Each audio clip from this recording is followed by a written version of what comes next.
ফেসবুকে কীভাবে আপনি ফ্রেন্ড রিকোয়েস্ট করবেন এবং সেটা ক্যান্সেল করবেন, তো আমরা এই ভিডিওতে জানবো। তো ভিডিওটি শেষ পর্যন্ত দেখার অনুরোধ রইল। আর আপনি যদি এই চ্যানেলে নতুন হয়ে থাকেন তাহলে অবশ্যই চ্যানেলটি সাবস্ক্রাইব করবেন এবং পাশে থাকা বেল আইকনটি বাজিয়ে দেবেন পরবর্তী নোটিফিকেশন পাওয়ার জন্য। তো আমরা এখান থেকে একটা ব্রাউজার ওপেন করে এখান থেকে ফেসবুকে প্রবেশ করব।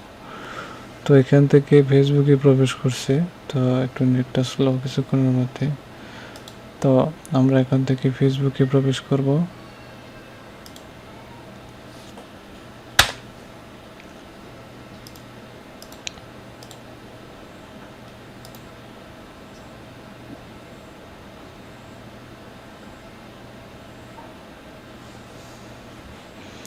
তো আমরা এখন ফেসবুকে প্রবেশ করেছি। তো আমরা ফ্রেন্ড রিকোয়েস্ট কীভাবে করবো দেখেন, এখানে সার্চ অপশন আছে।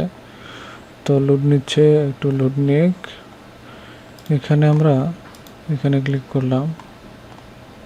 আমরা ফ্রেন্ডসে ক্লিক করলাম।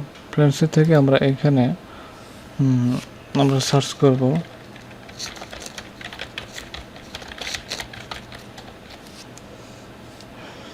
তো এখানে দেখেন এই যে একজন আসছে। তো আমরা এটাকে ক্লিক করলাম, ফ্রেন্ড রিকোয়েস্টে আমরা সেন্ড করলাম। এখন এটা ক্যান্সেল করবো কীভাবে? এভাবে আমরা ক্যান্সেল করতে পারি। তো এখানে আমরা ক্যান্সেল রিকোয়েস্টে যদি ক্লিক করে দেই, তো আমাদের এটা কিন্তু ক্যান্সেল হয়ে গেছে, ফ্রেন্ড রিকোয়েস্টে ক্যান্সেল হয়ে গেছে। তো ভিডিওটি শেষ পর্যন্ত দেখার জন্য আপনাদের ধন্যবাদ জানাচ্ছি। আর চ্যানেলটি যদি এখনও সাবস্ক্রাইব না করে থাকেন, চ্যানেলটি অবশ্যই সাবস্ক্রাইব করবেন এবং পাশে থাকা বেল আইকনটি বাজিয়ে দেবেন পরবর্তী নোটিফিকেশন পাওয়ার জন্য।